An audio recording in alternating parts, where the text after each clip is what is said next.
The Oldsmobile Cutlass was one of the most popular cars of the mid-1970s and then through about the 1980 model year. In fact, Oldsmobile frequently sold about 500,000 or more Cutlasses in that mid-1970s period, and it propelled Oldsmobile division to extreme levels of sales success. But how in the world did the Cutlass get to be so popular? And when did that level of popularity start? What was its genesis? Well, I would contend that the vehicle that you see here, this 1970 Oldsmobile Cutlass Coupe, or I should say Oldsmobile Cutlass Holiday Coupe, was actually the start of the popularity for the Cutlass for a number of reasons. And in particular, the Cutlass Supreme, which became a trim level of the Cutlass that was extremely popular in many years, especially in coupe form. Now, the Cutlass Supreme began life in the 1966 model year. You can see it here in a picture from the 1966 Oldsmobile brochure. And the intent was really to jazz up the Cutlass, push it a bit more upmarket, have some more luxurious trimmings associated with it, hence the Supreme moniker. And remember, this was a time frame when a number of automotive marques were trying to push upmarket and really had quite a bit of success in doing so. The Chevrolet Caprice, which came out partway through the 1965 model year, as a response to the Ford LTD, which was a way to get the Galaxy to be a higher trim vehicle. So there were a lot of different vehicles during this time frame that were really pushing up market and trying to sell the buyer on more luxury, especially because, well, the mid-1960s was a prosperous time for the U.S. So why not take advantage of that and see if you can get a few more dollars for buyers associated with these vehicles. But for 1970, Olds came up with a revolutionary idea for the Cutlass Supreme that I would contend just propelled the Cutlass to overall success, and the Supreme Coupe in particular. And what was that? Well, take a look at the brochure photo here from the 1970 Oldsmobile brochure, and you'll notice something dramatically different about the Cutlass Supreme in this model year. And that is, it has a unique roofline on the coupes. And that's actually touted in the text at the left, and that's what they're trying to allude to when they say a totally new idea is created by Olds, elegance in a trim new size. This was a overall genius idea from Oldsmobile General Manager John Beltz, who had been in charge of the division for a number of years, was a leading force from an engineering standpoint behind the 1966 Tornado, and he himself really propelled Oldsmobile division to success in the mid to late 1960s as well as the early 1970s before he sadly succumbed to cancer, I believe, in his mid-40s. So very unfortunate series of events. But the Cutlass Supreme and changing the roofline on it was a great idea that he kind of came up with along with the design team at Oldsmobile, and it gave the Cutlass this really different look. The roofline alone was really what changed, and a lot of the other sheet metal stayed the same. They also did change the grille up front and some of the overall graphics. But this was a highly cost-effective way to take a high-volume car that was produced on the A-body platform at the time, the intermediate platform, and give it a new look. More specifically, let's take a look at this page from the 1970 Oldsmobile brochure. By the way, notice the title. It says 1970 edition of Young Mobile thinking. I guess Olds was trying to remake itself a little bit here and try to sell to younger customers. And they did to some degree. Of course, not the 98s, but the Cutlass Supreme definitely, and the Tornado. But take a look at the top right photo there, the Cutlass Supreme Holiday Coupe, and you can see the coupe roofline here, and compare it with a few down, the Cutlass S Holiday Coupe. That was the more traditional Cutlass roofline that these A-bodies had until this point since their introduction for the 1968 model year. So 1970 was the year where the Cutlass Supreme got this unique roofline, and also notice that the roofline is almost identical to the Delta 88 roofline. Of course, the Delta 88 was a larger car, a full-size vehicle, compared to an intermediate Cutlass. So there was some genius here in the roofline emulated the full-size car, so the buyer felt like they were getting more value. They basically got a little bit smaller version of the full-size car. It looked great. It was a very kind of handsome, formal look, and it differentiated the Supreme from the standard Cutlass models like the Cutlass S. So it really was a stroke of product genius. Now, a second stroke of product genius was the price point for the Cutlass Supreme. This is the window sticker for the gold Cutlass Supreme that we're going to take a look at. You can see Cutlass Supreme Holiday Coupe there. And the base price, including destination charge, was $3,200. Now, this was an amazing price point for the vehicle. If you walked into the Oldsmobile showroom and took a look at a Tornado, the base price was north of $5,000. And just to kind of make these equivalent in terms of today's dollar terms, you got to multiply by about 7 or 8 to get a sense for what the base price would be today. So this Cutlass Supreme was kind of in the low to mid $20,000. The Tornado was in the high $30,000, touching $40,000 range. So the Tornado was much more expensive, a very stylish automobile, but this Cutlass was almost like a mini Tornado in some ways. It was a much cheaper personal luxury coupe, let's say. And the $3,200 price point had more significance beyond the Oldsmobile showroom. Remember, at this point, Pontiac had introduced its all-new Grand Prix for 1969 to much success and fanfare with huge sales. And the 1970 Monte Carlo came out. Chevrolet was jealous of Pontiac's success. And so those vehicles were selling extremely well. Well, what was the price point of those? The base price of a 1970 Pontiac Grand Prix was $3,900, so $700 more than the Cutlass Supreme. And the base price of the Monte Carlo was $3,200, basically on top of the Cutlass Supreme. So you could walk into a Chevrolet or Pontiac dealer and basically see that you're going to be paying the same for the Chevrolet or significantly more for the Pontiac. And then you'd walk into the Oldsmobile dealer, which was a brand that was slotted above both of those, and you could buy a Cutlass Supreme that looked fantastic, and it was priced at the same price as the Monte Carlo and way cheaper than the Grand Prix.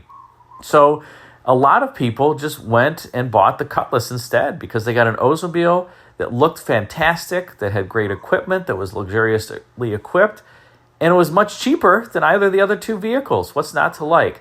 Now, how in the world was Oldsmobile able to do that? Well, don't forget that the Cutlass Supreme was on the standard A-body platform for General Motors, a high-volume platform for Oldsmobile, for the company overall, and so its piece cost was very, very low. The Grand Prix and the Monte Carlo, in contrast, were on the unique A-Special platform that enabled them to have the stretched, longer hood look. And because they were on that unique platform, the piece cost was quite high for the time. Now, the Grand Prix and the Monte Carlo would move to the A platform for 1973, perhaps because of the success of the Olds Cutlass. Both of those divisions determined that Oldsmobile could have significant success just dressing up their A platform vehicle a little bit. But for the 1970 model year, the piece cost had to be much higher for the Grand Prix and the Monte Carlo being on their unique A Special platform than it was for the Cutlass. And so Oldsmobile could not only come in with the Cutlass Supreme at a lower price point, they basically had good profitability on the car because the overall cost of the car was low. It was just a pure stroke of product planning and marketing genius, frankly, that was spearheaded, like I said, by Oldsmobile Division General Manager John Belts, one of his best ideas. Now, as we return to some photos of the 1970 Cutlass Supreme Holiday Coupe that I showed the sticker for, you'll see, this is a great-looking vehicle. That formal roofline actually fits the car quite well. I don't know which one I like better. Put a comment in the comment section if you like the standard Cutlass roofline or this Cutlass Supreme roofline. I think they both look handsome, but you can see some kind of typical Oldsmobile elements here. Notice, for instance, the wheel arches. Oldsmobile generally had very simple forms on the side of their vehicles, aside from the 1966 Tornado that had those huge wheel arches. That was atypical for Olds. This is more kind of befitting of Olds, this, I would say, very clean, very, almost standard, but executed in a beautiful way, body side. This car from the side view is just gorgeous, and it doesn't really need a lot of visual theater. It has some beautiful character lines up front that come from the headlamp and go partway through the door. And then, of course, you have that character line that starts kind of underneath the rear quarter glass and becomes the peak of the quarter panel. Just a beautifully integrated detail on this Cutlass Supreme. And really, I would say modest lower trim on this car. You don't have a huge piece of rocker trim on the bottom. Just kind of very tasteful chrome to set off the bottom portion of the body side. Now up front, the Cutlass Supreme did get a unique look with this handsome vertically textured grille, which was different from the standard Cutlass and gave it a bit of visual differentiation. But I think this photo really shows off some of the beauty in the styling that General Motors designers did at the time. Notice this surface that's kind of almost like it's been pushed up from underneath the hood to create a really large power dome effect. I think it's just gorgeous in its execution. You can see how the sun kind of breaks over that surface and defines it. Very, very handsome looking car up front. The wind split molding just gives a bit more theater. And then, of course, you have the split grille, which for whatever reason, starting in 1968, became an Oldsmobile trademark. But it looks great, and I don't know how you could really improve upon the looks from the front end of this vehicle. This was just during the halcyon days of General Motors design, where almost everything they churned out looked amazing.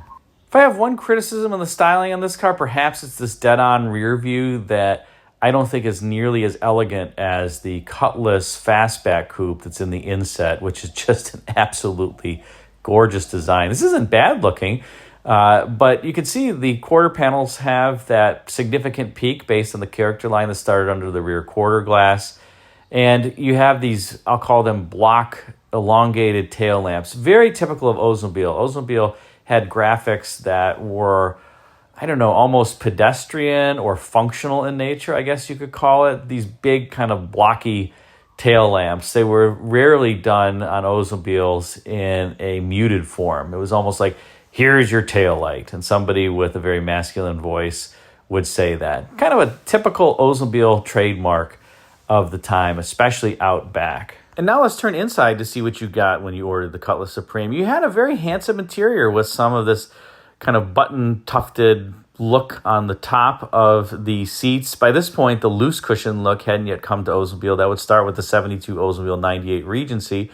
But you had very tasteful interiors, a lot of faux wood grain, as you can see there, faux burl wood grain. This one has the rim blow steering wheel, which was popular from the time frame where you pinch the rim and that would honk the horn. But overall, you can see why buyers might have opted for the Cutlass Supreme. This is, I would say, more luxurious than the standard interior on the Chevrolet Monte Carlo. Maybe not as nice as the Grand Prix interior, but it's a great place to be. And for the same price, like I said, you could have a Chevy Monte Carlo or this. Why not go with this? And here's a better close-up of the instrument panel. This car is relatively loaded, but it does not have power windows, as you can see by the crank handle there. Notice the little CS script on the door that is sitting on the faux burl walnut trim, which that trim you can see in this photo here is also all across the instrument panel. It actually doesn't look that bad in this car. It looks rather luxurious, and it was durable. And of course, you have the 3 round gauge pods that was pretty typical for the Cutlass during this time frame. And the next generation would also have round pods, but a pretty flat instrument panel, not necessarily all that visually interesting, but overall a nice interior. Like I said, especially when you stack it up against the 70 to 72 Monte Carlo interior, which by the way also had a faux wood grain in it, that faux burl look too. Now turning under hood, in terms of the engine in this particular 1970 Cutlass Supreme, we have the L33 455 cubic inch V8 that made 320 gross horsepower. And the interesting thing about this was that this has a 2-barrel carburetor. That's why it's got that kind of puny air snorkel off to the side there. Yes, a 2-barrel 455 that made 320 gross horsepower. And it sounds kind of strange, but you know what? It actually worked. If you drove one of these cars, yes, they're a little bit asthmatic at higher RPMs, but it's really not that bad. These GM Rochester 2GC carburetors could flow around 500 cubic feet per minute. And yes, there are different cubic feet per minute scales for 2 and 4-barrel carburetors, but unlike the Ford 2-barrel carburetors of the era, the Autolite 2100, I don't find these to be quite the wheezers that the Ford is. And you could get in the 442, obviously, a standard 4-barrel 455. But in the Cutlass Supreme, this was the optional 455, this 2-barrel carbureted 455. And like I said, it worked just fine, gave you a lot more torque than the 350, and was very befitting and in keeping with the luxury image associated with the Cutlass Supreme. And there you have the story of the Oldsmobile Cutlass Supreme, at least for 1970. And we're finishing out with this beautiful no vinyl roof blue 1970 Cutlass Supreme. But again, there was just a stroke of product genius, marketing genius, and overall, let's just say general management savvy in bringing this car to market. From recognizing that there was a demand in the market for a personal luxury coupe, then pricing it at a level that was below the Pontiac Grand Prix and Chevrolet Monte Carlo, and justifiably so, because it wasn't on its own dedicated platform, enabling Oldsmobile to make a hefty profit on the vehicle. It just overall was a great idea and gave Oldsmobile something in the showroom that slotted beneath the Tornado but could still be deemed a luxurious vehicle for drivers and passengers alike. Thanks again for watching, and put a comment in the comment section on what you think of this 1970 Olds Cutlass Supreme. Until next time, take care and feel free to smash the super thanks button. Thanks again for watching.